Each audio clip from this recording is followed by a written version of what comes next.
the continuing attachment of Muslim immigrants to Sharia law and their intentions toward the secular systems in which they now reside.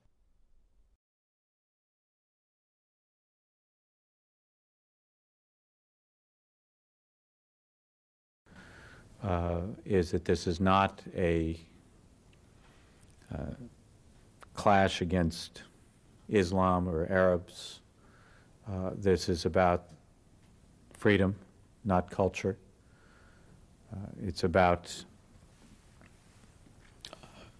working with Islamic governments who want to move forward into the modern world, working with Islamic governments who see their face as the face of peace, and working against the violence and the terror and the people who would seek to hold back the world and would seek to disrupt peace and freedom for others. And so that is what it's about for us. The true faith of Islam, we believe, is a religion of peace, and we intend to work with them in that regard.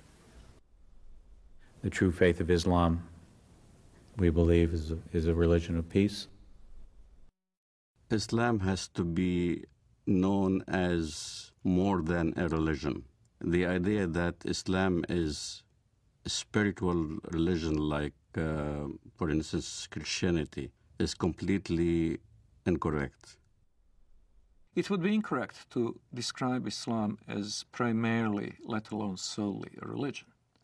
Since its early beginning in Muhammad's lifetime, it has also been a geopolitical project and a system of government, a political ideology, if you will. Islam from its beginnings was both a religion and a system of government. For example, the Islamic calendar doesn't base year one from the time that Muhammad was born or the time that Muhammad received his first revelation from God, which I think are both what Westerners might expect, but from the time that Muhammad became the leader of an army and the head of state in Medina. This is the beginning of the Islamic calendar because in the Islamic understanding, Islam is a political and social system as well as an individual faith. In Islam, the separation between temporal, secular, and religious power is not only impossible, it is heretical. Only in the complete blending of all aspects of human activity and all aspects of political and legal functions of the state can we have the caliphate, the properly organized state that is pleasing to Allah. When Westerners think of religion, whether it's Islam, Christianity, Judaism, Hinduism, and all the isms in the world, Westerners think that it's a personal issue. A Buddhist will go to the temple and peacefully worship whatever he does, meditates, contemplates.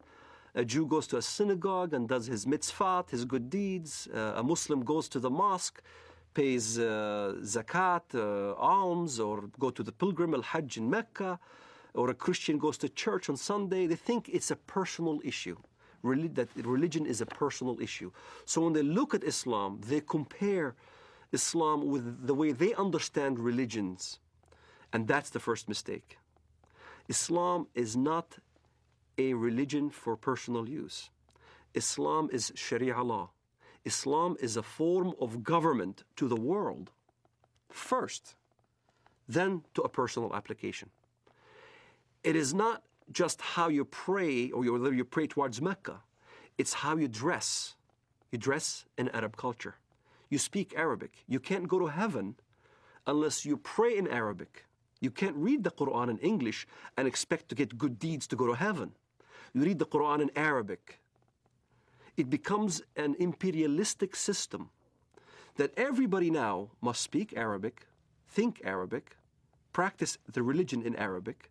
It's a form of law, not just in how you eat, but how you get married, how you deal with your government, how you deal with your military, how you deal with the youth, how you deal with women. Every aspect of your life becomes Islam. Everything is Islam. The Jews brought to the prophet a man and a woman from amongst them who had committed adultery. The prophet ordered both of them to be stoned to death near the place of offering the funeral prayers beside the mosque. The prophet wrote the marriage contract with Aisha while she was 6 years old and consummated his marriage with her while she was 9 years old, and she remained with him for 9 years till his death. In no way is Islamic Sharia, Islamic government, compatible with Western understandings of human rights and freedom of conscience. Traditional Islam forbids conversion from Islam, forbids anyone to leave Islam. There's no way out. And it forbids Muslims and non-Muslims to live as equals in society. It mandates the second-class status of non-Muslims, forbidding them to hold authority over Muslims, forbidding them to hold certain jobs as a result. It even mandated in history that houses of worship of Jews and Christians were neither to be built or repaired, making the communities relegated to a perpetual state of decline. O you who believe, take not the Jews and the Christians as awliya, friends, protectors, helpers. They are but awliya to one another. And if any amongst you takes them as awliya, then surely he is one of them. It is not possible for a non-Muslim living in a Muslim society to invoke his civil rights and human rights that would be independent or separate from the Sharia concept. He is expected to submit to Sharia willingly, and if he accepts his dhimmitude, the position of a dhimmi, he will be a protected person. A protected person is someone who is, in fact, a willing subordinate to the Muslim overlords. We saluted the Prophet as he stood praying, and he came out to us, and we told him that we had killed God's enemy. He spat upon our comrades' wounds, and both he and we returned to our families. Our attack upon God's enemy cast terror among the Jews, and there was no Jew in Medina who did not fear for his life. The hadith very clearly says, the hadith, which is what Muhammad said, I have been ordered to fight until everyone says that there is no God but Allah, and Muhammad is the messenger of Allah. So this is how Islam spread to North Africa. This is how Islam spread all the way to Indonesia. This is how Islam spread in the Middle East. Syria was not a Muslim country. Lebanon was not Muslim. Saudi Arabia even was a mixed multitude. All throughout the Middle East, that's how Islam spread, was by the sword. This is why you don't see any synagogues in Saudi Arabia. You don't see any churches in Saudi Arabia.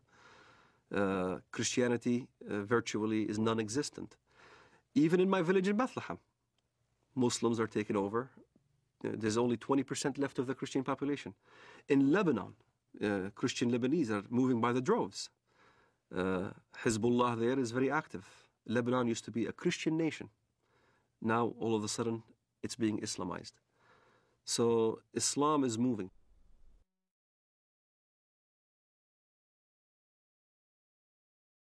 There is no God but Allah. There is no God but Allah. Muhammad is his messenger.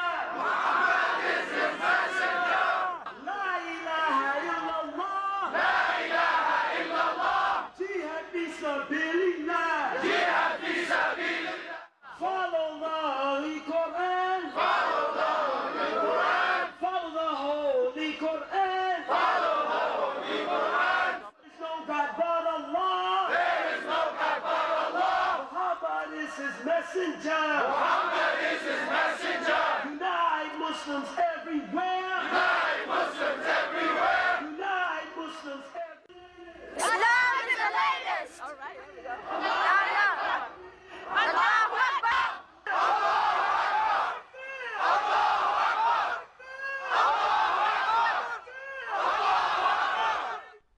Muslims who come to the United States and come to Western Europe with an idea that Sharia is the law of Allah, they look upon our freedom of religion and they look upon the